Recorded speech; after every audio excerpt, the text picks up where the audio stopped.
Hi! எல்லாருக்கும் வணக்கம். எல்லாரும் எப்படி இருக்கீங்க? இன்னைக்கு வந்துட்டு நம்ம இந்த தட்டக்கான்னு சொல்ற காராமணி வச்சு தான் நம்ம ஒரு பொரியல் செய்ய போறோம். அது கூடவே வந்து சாம்பாரும் செய்ய போறோம். 2மே சேர்த்து தான் பார்க்க போறீங்க. ரொம்ப ஷார்ட் வீடியோ தான். ஸ்கிப் பண்ணாம முழுசா பாருங்க. இது வந்து தட்டைக்காய் வந்துட்டு பிஞ்சா இருக்கும்போதே இத அறுவடை பண்ணிடுவாங்க. அது அது வந்து பொரியல் பண்ணா சூப்பரா இருக்கும். கண்டிப்பா இந்த மாரி காய்கறிலாம் வாரத்துல 1 நாள், 2 நாள் கண்டிப்பா சேர்த்துங்க. ரொம்ப நல்லது உடம்புக்கு. இப்போ வந்துட்டு நம்ம சாம்பார் தான் வைக்க போறோம். சாம்பார் வந்து நம்ம ஒரு 150 கிராம் துவரம் பருப்ப நல்லா கொஞ்சம் ஒரு 1/4 மணி நேரம் ஊற வச்சுட்டு, 2, 3 தண்ணி சேர்த்து அலசிட்டு, கொஞ்சமா மஞ்சள் பொடி, கொஞ்சமா ஜீரகம், கொஞ்சம் பெருங்காயம் சேர்த்துட்டு, அது கூடவே வந்துட்டு ஒரு கேரட் நல்லா கட் பண்ணி வச்சிருக்கிறதையும் நம்ம இதோட சேர்த்துக்கலாம். சேர்த்துட்டு குக்கர் மூடிய போட்டுட்டு, ஒரு 3 விசில் வர வரைக்கும் வெயிட் பண்ணுங்க. ப்ரெஷர் வந்ததுக்கப்புறமா விசில் போடுங்க எப்பவுமே. இப்போ நம்ம சாம்பாருக்கு என்னென்ன காய் கட் பண்ணணும்னு பார்த்தீங்கன்னாக்கா, அவரைக்காய், வெங்காயம், தக்காளி, புளி கொஞ்சமா ஊற வச்சிருக்கிறோம். இப்போ நம்ம சாம்பார் செய்யறதுக்கு ஸ்டார்ட் பண்ணிடலாம். இப்போ ஒரு பாத்திரத்தில கொஞ்சமா எண்ணெய் சேர்த்துட்டு, கடுகு சேர்த்து பொரிய விட்டுருங்க. நம்ம கட் பண்ணி வச்சிருக்கிற வெங்காயத்த இதோட சேர்த்து நல்லா வதக்கி விட்டுக்குங்க. ரொம்ப வதங்கணும்னு அவசியம் இல்ல. இதோடயே நம்ம 2 தக்காளி கட் பண்ணதையும் சேர்த்துக்கலாம். சேர்த்து நல்லா இந்த அளவுக்கு வதங்குனா போதும். ரொம்ப வதங்கணும்லாம் அவசியம் இல்ல சாம்பார பொறுத்தவரைக்கும். இப்போ நம்ம கட் பண்ணி வச்சிருக்கிற அவரைக்காயும் சேர்த்துக்கலாம். சேர்த்து இதையும் இத மட்டும் அவரைக்காய் மட்டும் கொஞ்சம் நல்லா இது இந்த இந்த ஆயில்லயே வந்து வதங்கணும். கொஞ்சம் நல்லா வதக்கி விட்டுக்குங்க. இப்போ காய் வந்து நல்லா வதங்கி வரணுங்க. அவரைக்காய் வந்து ஓரளவுக்கு நல்லா இதிலயே வெந்துடணும். இப்போ நம்ம வந்து சாம்பார் பொடிய சேர்த்துக்கலாம். 1 டீஸ்பூன் அளவுக்கு சாம்பார் பொடி சேர்த்துக்கங்க.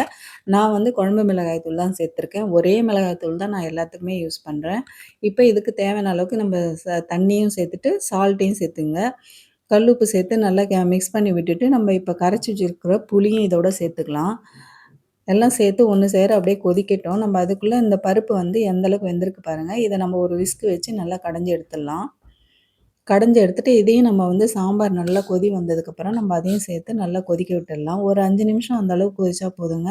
இப்போ நம்ம இதோட வந்து பெருங்காயத்தூள், கருவேப்பிலை, கொத்தமல்லி இத சேர்த்து நம்ம கொஞ்சம் இறக்கிடலாம். சாம்பார் ரெடி ஆயிடுச்சு. இந்த மாரி தட்டைக்காய் வந்து கடைங்கள்ல கிடைக்கும். நீங்க அத வாங்கிட்டு நல்லா வாஷ் பண்ணிடுங்க ஃபர்ஸ்ட்டு. வாஷ் பண்ணி எடுத்துட்டு நல்லா பொடியா கட் பண்ணி எடுத்துருங்க. இந்த அளவுக்கு நல்லா பொடியா கட் பண்ணணும். இந்த பொரியல் ரொம்ப சூப்பரா இருக்குங்க. கண்டிப்பா நீங்க வீட்ல ட்ரை பண்ணி பாருங்க.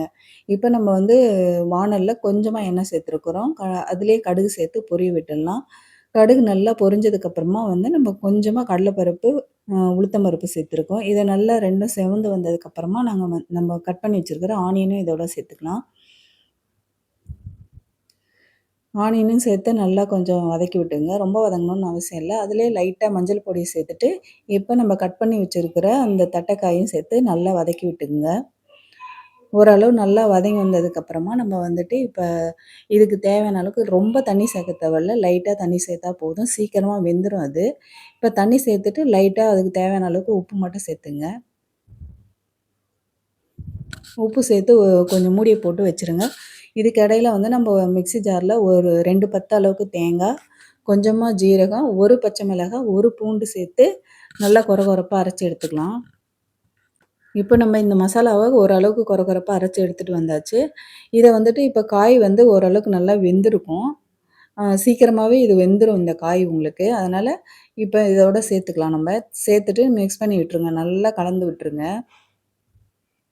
கொஞ்ச நேரம் ஒரு 1 நிமிஷம், 2 நிமிஷம் ஹைல வச்சு நல்லா மிக்ஸ் பண்ணி விட்டு இறக்கிட்டீங்கனாங்க, சூப்பரான தட்டக்காய் பொரியல் ரெடி ஆயிடுச்சு. கண்டிப்பா இந்த மாரிலாம் வாரத்துல 1 நாள், 2 நாள் கண்டிப்பா வித்தியாசமா ட்ரை பண்ணி பாருங்க.